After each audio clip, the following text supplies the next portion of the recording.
I hope I'm not interrupting your little celebration. We have urgent matters to discuss. You two always seem so perfect together, don't you? We are, despite everything. Happy anniversary, my love. I hope you like it. You remembered. It's perfect, thank you. From the outside, their marriage looked like a picture painted by careful hands. People admired them without trying. Neighbors smiled when they passed by together. Family members spoke their names with respect, often saying, "That is what a real marriage looks like." They were the couple others compared themselves to, the proof that love could last. They had been married for many years. Not the kind of love that was still learning how to walk, but the kind that had already stumbled, fallen, and stood back up again. Their story began with nothing fancy. No wealth, no big promises, just two people willing to build a life side by side. In the early years they struggled. Money was tight. Work was exhausting. There were nights when the lights stayed off longer than usual because they were saving every coin. But those struggles pulled them closer, not apart. When one felt weak, the other became strong. When one lost hope, the other reminded them why they started. They learned to trust each other deeply. Trust was the foundation of everything they had. They shared their fears without shame. They made decisions together. They defended each other in public and corrected each other in private. To everyone watching, their marriage looked solid, steady, and safe. They laughed easily together. They remembered birthdays, small habits, and quiet preferences. They understood each other's moods without words. Even their silence felt comfortable. At night they talked about the future, about growing old, about watching life pass by hand in hand. They believed they had survived the hardest part already. And in many ways they had. Years passed. Life moved forward. Responsibilities increased. But love still lived in their home, or at least that's what it looked like. Because perfection has a way of hiding its cracks. Behind closed doors there were moments no one else saw. Moments so small they felt harmless at first. A sigh held back. A thought swallowed instead of spoken. A need postponed for another day. Those moments didn't look like danger. They looked like normal life. They looked like tired evenings. Busy mornings. Routine days where affection was assumed instead of expressed. Where listening was postponed because there was always tomorrow. The couple still smiled in public. Still held hands at gatherings. Still spoke kindly of each other. But slowly, quietly, something began to change. Not enough to raise alarm. Not enough to break the image.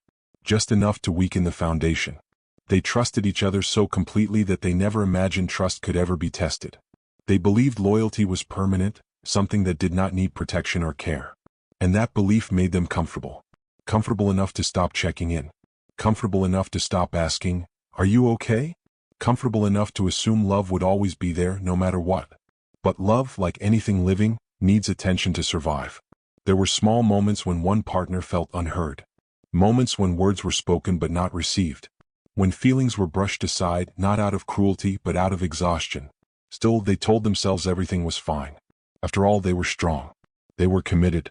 They were different from other couples who fell apart. They had history. They had memories. They had promises. What could possibly go wrong? The truth is, danger rarely announces itself. It does not knock loudly on the door. It slips in through small openings, through silence, through neglect, through emotional distance that feels harmless at first. This marriage did not look broken. It looked perfect. And that is what made it vulnerable. Because when people believe nothing can harm what they have, they stop guarding it. So the question quietly waits, hidden beneath the smiles and shared years. Is trust strongest when it is assumed, or when it is protected? The first crack did not come with shouting or tears. It came quietly, disguised as everyday life. Work began to demand more time. Longer hours. Heavier expectations. One partner left the house early and returned late, carrying stress on their shoulders like an invisible weight. The other stayed behind, managing the home, the routines, the small responsibilities that never seemed to end. At first, they understood each other. This is just a phase, they told themselves. Things will calm down soon.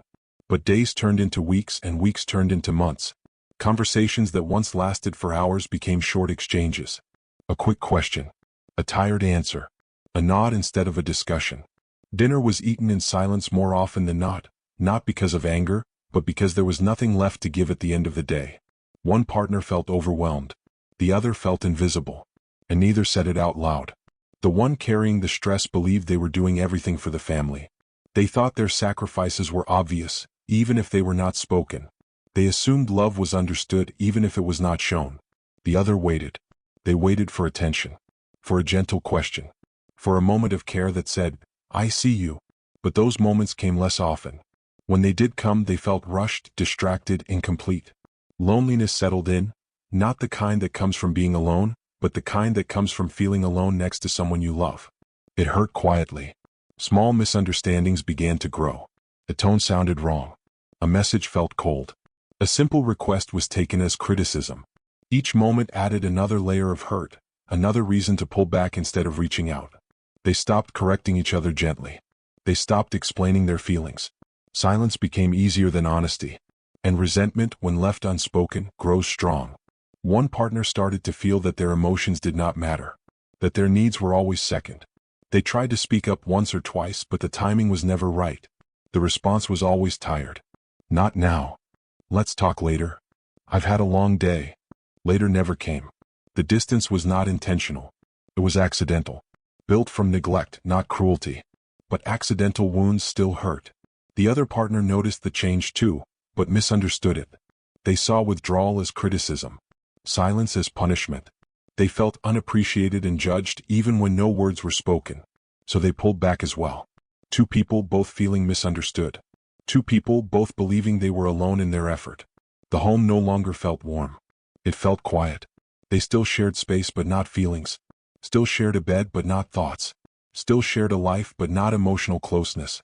And the more the distance grew, the harder it became to cross it. Pride whispered, "You shouldn't have to beg to be understood." Fear whispered, "If you speak, you might be ignored again." So neither spoke. This is how emotional distance grows. Not in anger but in avoidance. Not in hatred but in hurt that never finds words. From the outside nothing seemed wrong. They still attended events together. Still laughed when required. Still carried the image of a strong couple. But inside the marriage, cracks were forming. And cracks, when ignored, become openings. Vulnerability settled in. One partner began longing for connection again. For someone who would listen without distraction. For someone who would notice the sadness behind the smile. They did not want to betray their marriage. They just wanted to feel seen. And this is the most dangerous moment in any relationship. When a good person feels lonely enough to accept comfort from the wrong place. The danger did not arrive suddenly. It crept in slowly, silently, patiently, waiting for the right moment to step inside. The third party did not arrive like a storm. They arrived like a calm breeze. There was nothing suspicious at first. No warning signs. No loud entrances. Just a presence that felt gentle, warm, and easy to trust. Someone who seemed to appear at exactly the moment when one heart was quietly aching. They came into the story through everyday life. Not as a stranger but as someone familiar. A coworker, a family friend, a trusted acquaintance. Someone who already had a place close enough to feel safe. They noticed what others did not. They noticed the tired eyes. The forced smiles. The way laughter came slower than before. And unlike everyone else, they asked questions and waited for answers. "Are you really okay? You seem different lately." Simple words, but powerful ones. At first, the response was careful, polite, surface level. The spouse did not open up right away. They still believed their marriage was where their emotions belonged. They still hoped things would improve at home. But the third party was patient. They listened without checking the time, without interrupting, without offering quick solutions. They allowed silence. They nodded. They showed concern. And for someone who had felt unheard for so long, this felt like relief. It started innocently. Just conversations during breaks. Just messages checking in. Just moments of shared understanding. Nothing that felt wrong. Nothing that crossed a clear line. This is just friendship, the spouse told themselves. Everyone needs someone to talk to. The third party agreed. They never spoke badly about the marriage at first. They never criticized the spouse directly. They positioned themselves as neutral, as someone who respected boundaries. "I'm not trying to take sides," they said gently. "I just want you to be okay."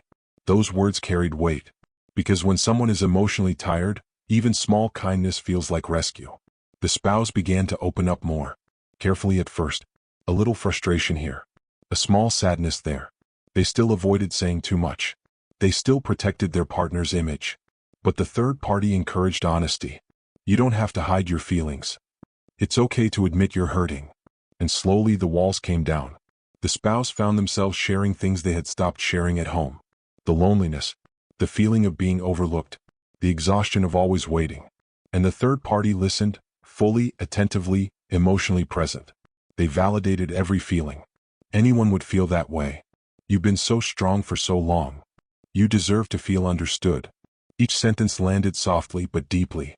What the spouse did not realize was that emotional dependence was forming, not because they wanted it to, but because connection had been missing where it mattered most.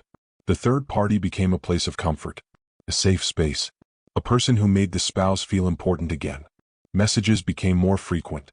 Conversations lasted longer. The spouse began to look forward to these moments, not with excitement but with relief. At home things remained the same. The distance was still there. The silence still lived in the house. Attempts to speak still felt awkward and poorly timed. And so the outside connection grew stronger. The third party continued to present themselves as caring and selfless. They reminded the spouse often that they respected the marriage. "I would never come between you two," they said. "I just want to support you." That reassurance lowered defenses. Trust deepened. The spouse began to share their thoughts without filtering. Their doubts, their fears, their private frustrations. Things that should have stayed between husband and wife now had a new audience. Still, the spouse believed they were in control. "There are boundaries," they told themselves. "I know where the line is." But boundaries, when not guarded, slowly fade. The third party never rushed. They never pushed. They allowed things to unfold naturally. And that patience made their presence feel safe. Too safe. Because emotional closeness, once shifted, is hard to reverse. The spouse began to compare without realizing it. At home, conversations felt heavy. Outside, they felt light. At home, they felt misunderstood. Outside, they felt seen. And comparison is where danger truly begins.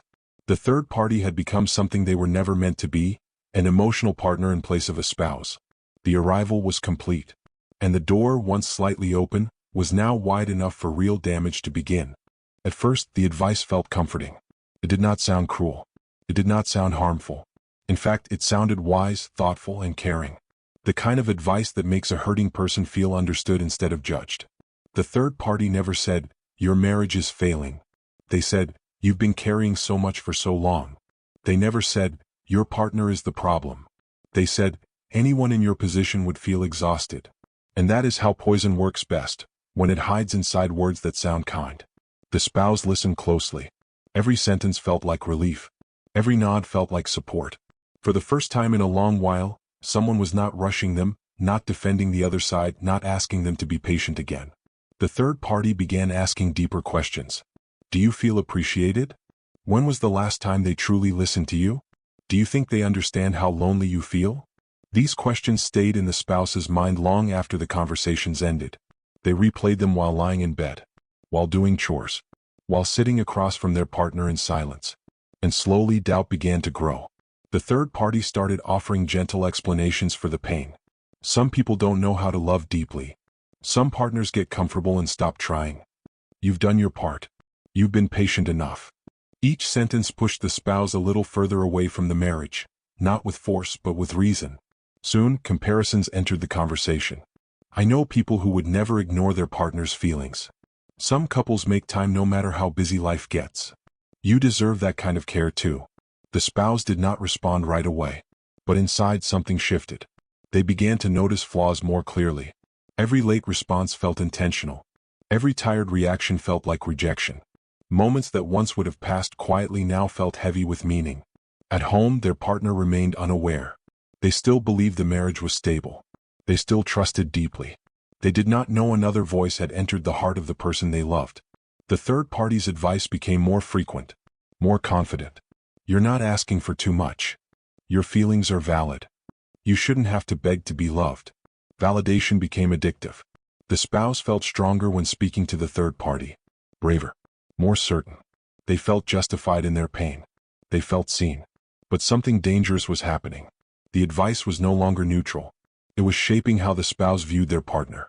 Small negative comments were planted carefully. They seem distant lately. They don't really try to understand you. They always put work first. The third party never said these things with anger. They said them with concern, with sympathy, with the tone of someone who only wanted the best. And that made the words sink deeper. The spouse began to trust the third party's judgment more than their own experiences, more than their memories, more than the years they had shared with their partner. When the spouse tried to defend the marriage, the third party nodded gently and said, "I know they're not a bad person, but that doesn't mean you're not hurting." That sentence felt fair, balanced, but it pushed the spouse further into emotional separation. At home, communication became even weaker. The spouse no longer tried as hard to explain their feelings. Why bother when someone else already understood them so well? Instead of speaking, they withdrew. Instead of fixing, they complained, quietly elsewhere. The third party noticed the change and encouraged it. Sometimes distance helps you see things clearly. Don't force yourself to feel okay when you're not. The marriage slowly lost its voice. The spouse stopped asking, "How can we fix this together?"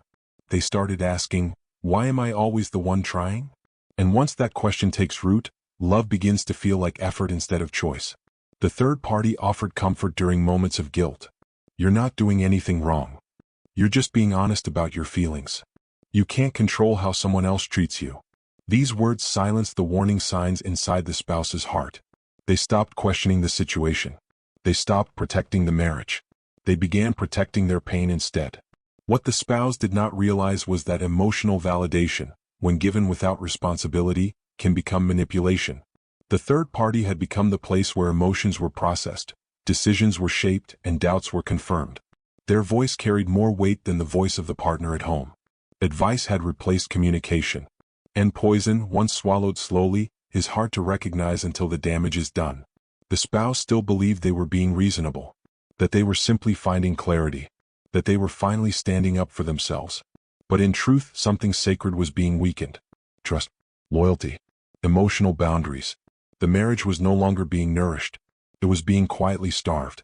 And the third party, whether intentionally or not, was feeding that starvation with words that sounded like care, but worked like destruction. The shift was almost complete.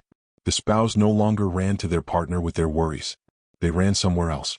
And once that happens, the marriage begins to lose its place as the safest home for the heart. Trust does not break all at once. It moves, quietly, slowly, almost without notice.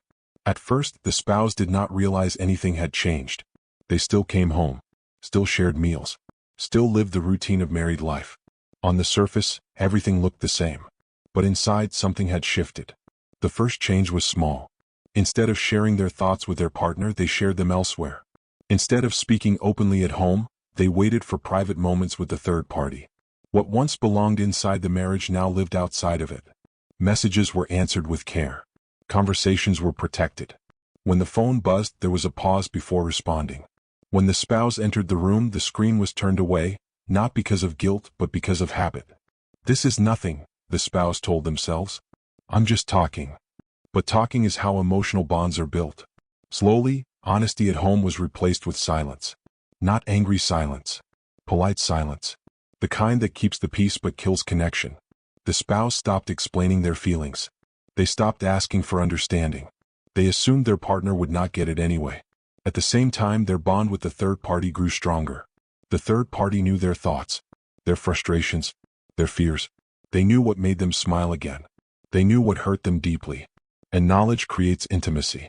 The spouse began to feel emotionally close to the third party in a way they were no longer close to their partner.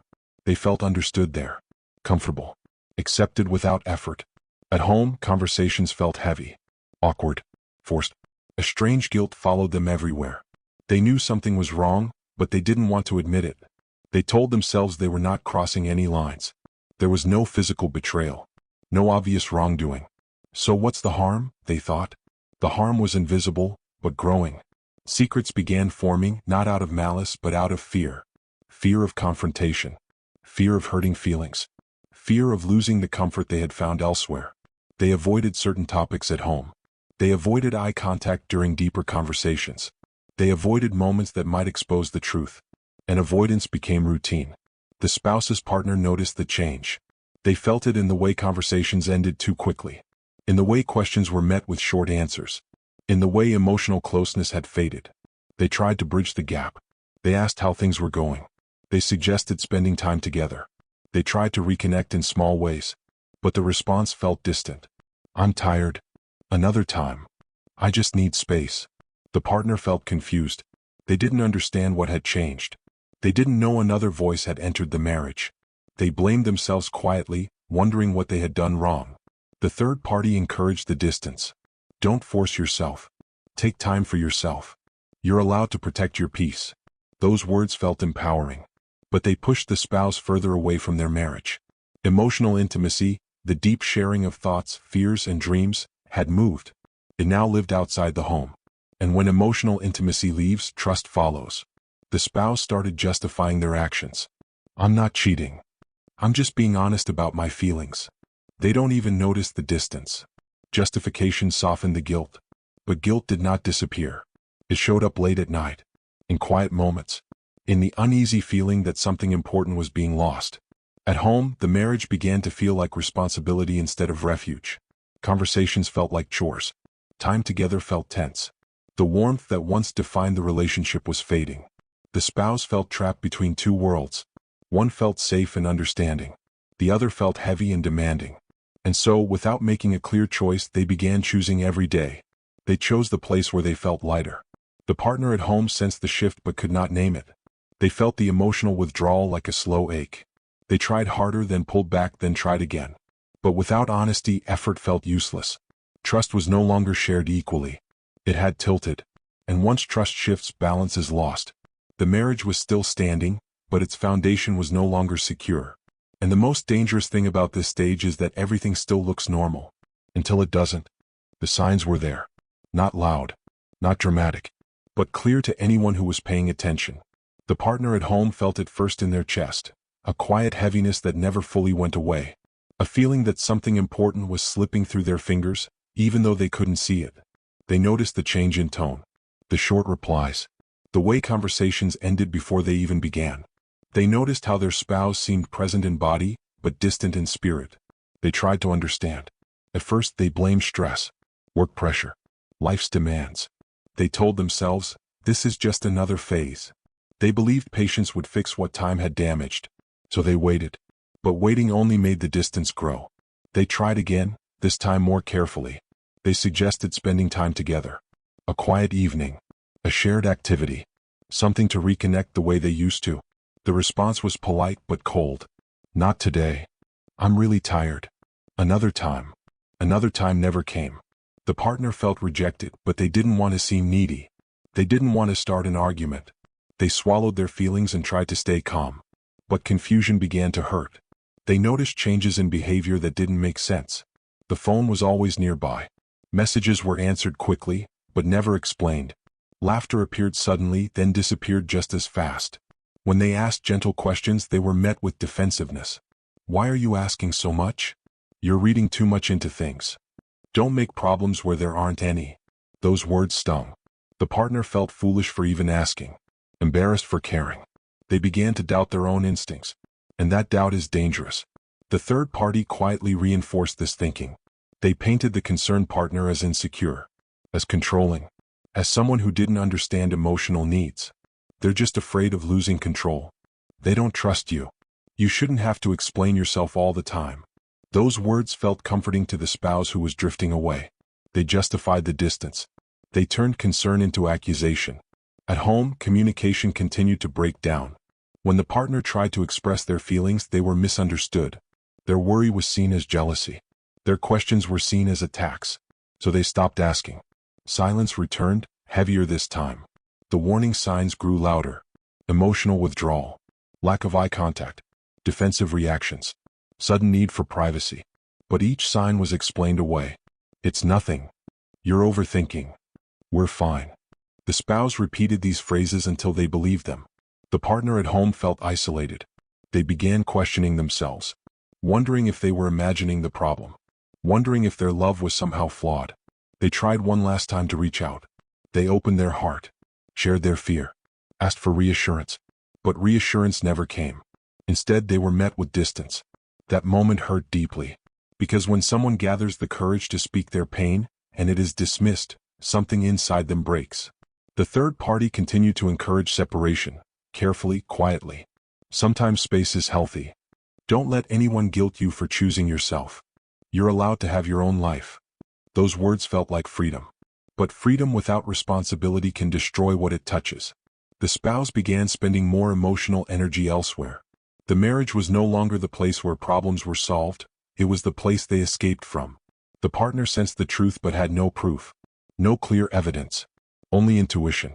And intuition, when ignored long enough, turns into regret. The audience can see it clearly now. This is the point where everything could still be saved, if honesty stepped in. But honesty stayed silent. The warning signs were ignored. And disaster moved closer with every quiet moment. Because when a marriage cries for attention and receives silence instead, it does not heal. It bleeds. And soon the wound becomes impossible to hide. Every tragedy has a moment where everything changes. Not the loud moment. Not the obvious one. But the quiet moment. The one that looks small from the outside, yet carries the weight of destruction inside it. For this marriage, that moment came without warning. It was an ordinary day. Nothing dramatic about it. No argument at home. No clear sign that this would be the day everything shifted forever. And that is what made it dangerous. The spouse had grown used to turning outward for comfort. Used to sharing thoughts and feelings with the third party before sharing them at home. Used to finding relief in conversations that felt easier than the silence waiting inside the marriage. On this day, the spouse felt especially overwhelmed. The weight of guilt, confusion, and emotional exhaustion pressed heavily on their chest. They felt torn between loyalty and longing, between what was right and what felt good. Instead of going home and speaking honestly, they reached out. The third party responded immediately. Their words were warm, understanding, familiar. They acknowledged the pain without judgment. They spoke gently as if handling something fragile. And then, slowly, carefully, they stepped closer. Not physically at first. Emotionally.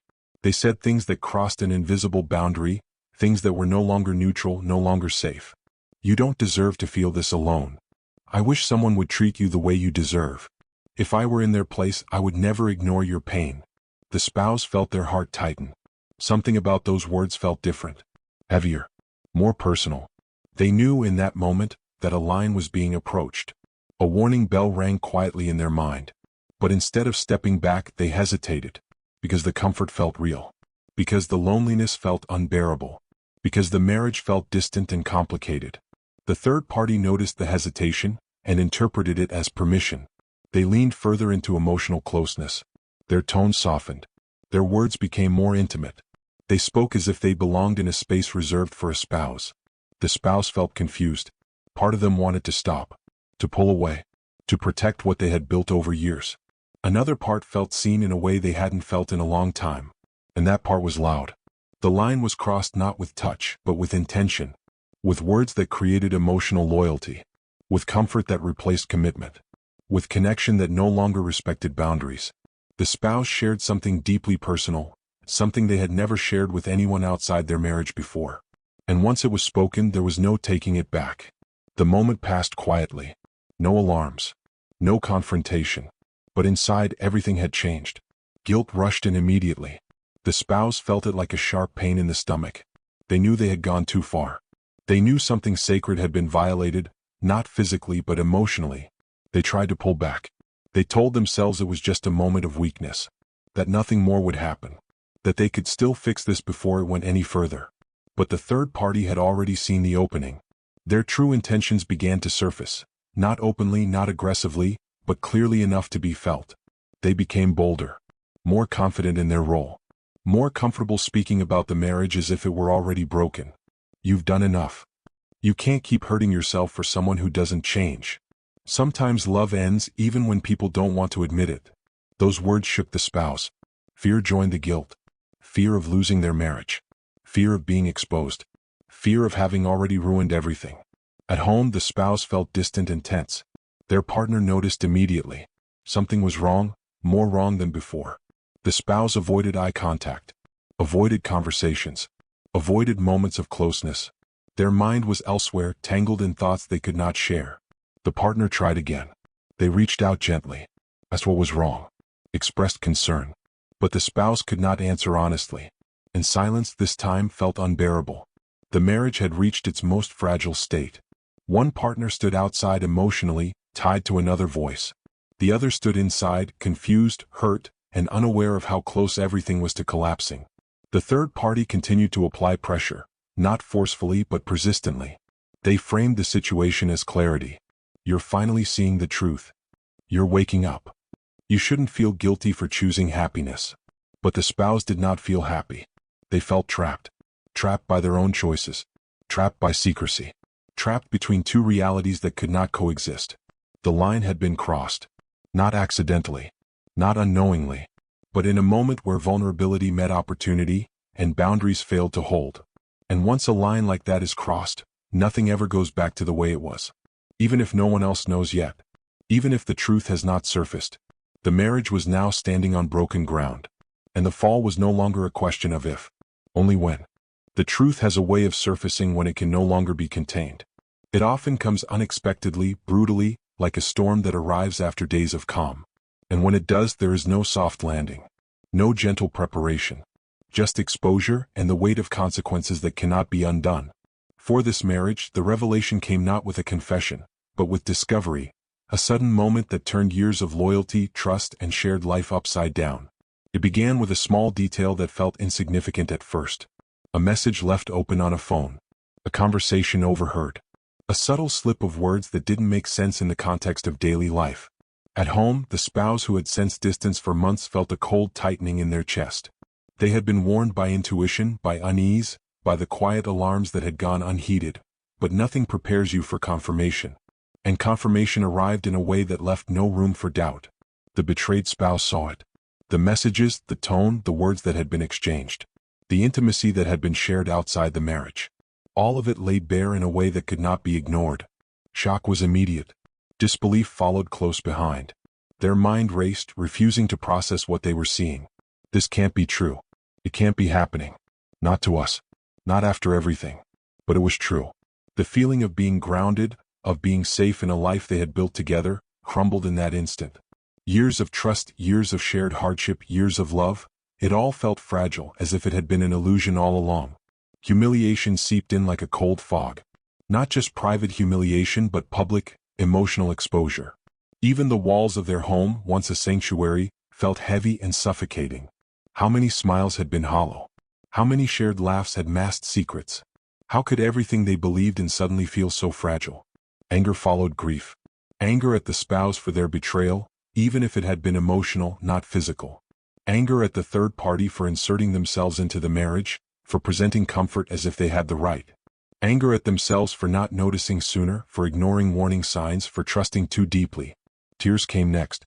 Not just for betrayal, but for the collapse of an ideal, for the shared dreams that now seemed tainted, for the innocence of love that had been stolen quietly over time.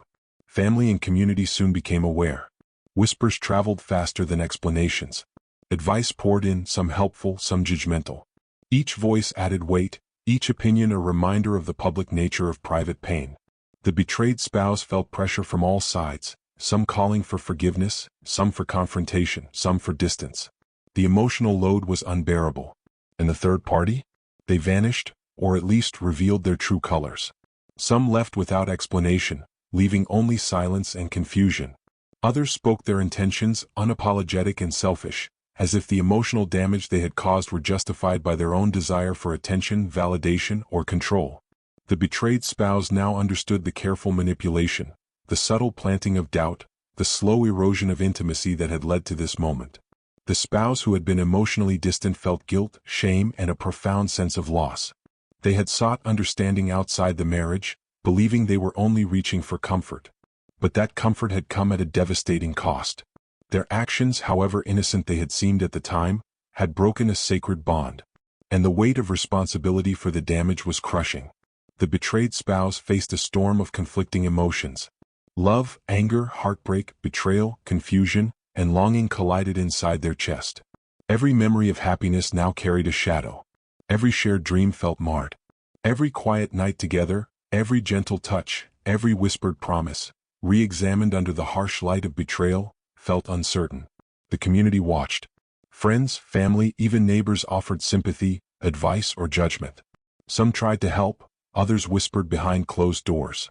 The couple's private life, once a sanctuary, had become a public spectacle. And public pressure amplified private pain. Yet even amidst heartbreak, clarity began to emerge. The betrayal, as devastating as it was, revealed truths that had been ignored. The emotional distance, the unspoken frustrations, the unmet needs, they were no longer hidden. And while clarity did not erase the pain, it forced recognition. the marriage had been slowly unraveling long before this revelation. Rebuilding trust, if it would happen at all, was no longer simple. The emotional scars were deep.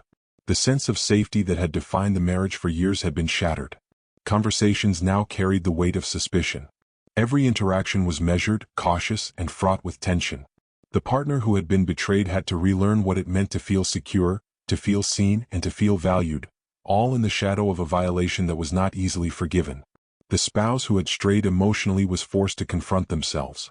They faced their own guilt in full view of reality. Their actions had consequences, their choices had caused heartbreak, and their failure to protect the sanctity of marriage had nearly destroyed everything. Accountability became unavoidable, painful, and relentless. In this storm of revelation, lessons began to surface. The cost of letting a third party into a private marriage was clear. Emotional betrayal, fractured trust, humiliation, and the near collapse of a relationship once thought unbreakable. No validation outside the marriage could ever justify the damage done. The truth, now unavoidable, was a painful teacher, but a teacher nonetheless. The emotional damage was undeniable. It reached every corner of the marriage, touching intimacy, communication, and even the simple comfort of shared space. The couple, whether together or apart in that moment, had to face the aftermath. Questions with no immediate answers, guilt with no easy release, love with an uncertain future. And the third party? Their absence, or their selfish presence, served as a stark reminder. Not every friendly hand is harmless. Not every attentive ear is innocent. Emotional manipulation can be as destructive as physical betrayal, and its consequences linger longer than immediate passion. By the time the revelation settled, the house that once felt like home now felt like a reminder of what had been lost. Every room, every routine, every glance carried the weight of exposure. And in that heaviness, the reality became undeniable. Emotional boundaries had been crossed, trust had been fractured, and the marriage had been irrevocably changed. No words could undo it. No tears could fully heal it. No explanations could fully justify it. And the couple, now standing in the aftermath, understood that some mistakes change everything forever. The aftermath of betrayal is not sudden. It does not disappear once the truth is known. Instead, it lingers, like a shadow that stretches across every corner of life. For this marriage, the cost of letting a third voice into their private world became painfully clear. Trust, once unshakable, had fractured. Each glance carried a question. Can I believe them? Can I believe myself? Every conversation was measured, cautious, and tense. Even ordinary moments, making coffee, walking together, exchanging a smile, felt weighted with doubt. The emotional scars were deep. The spouse who had been betrayed felt exposed, humiliated, and unsure of how to navigate feelings of love that were now intertwined with pain. Every memory of joy was tinged with the bitter awareness that a trusted heart had wandered emotionally, even if no physical betrayal had occurred. The third party, whether intentionally cruel or quietly selfish, was gone, or at least no longer a source of comfort. Their absence left a hollow echo, a reminder of what had been allowed into the marriage and the cost of ignoring boundaries. Excitement, validation, and emotional intimacy outside the home had vanished, leaving behind only regret. Regret became a constant companion for the spouse who had strayed emotionally. They realized that comfort sought outside the marriage had brought only destruction. Every kind word from the third party, every moment of seeming understanding, had been a thread in the web that nearly destroyed the life they had built. The couple faced practical consequences as well. Family and friends were now involved, offering advice, judgments, or support in equal measure. Privacy had been shattered. The personal became public. Every decision, every step toward repair, had to contend with scrutiny. The emotional fallout also affected their sense of self. Guilt, shame, and fear of judgment collided.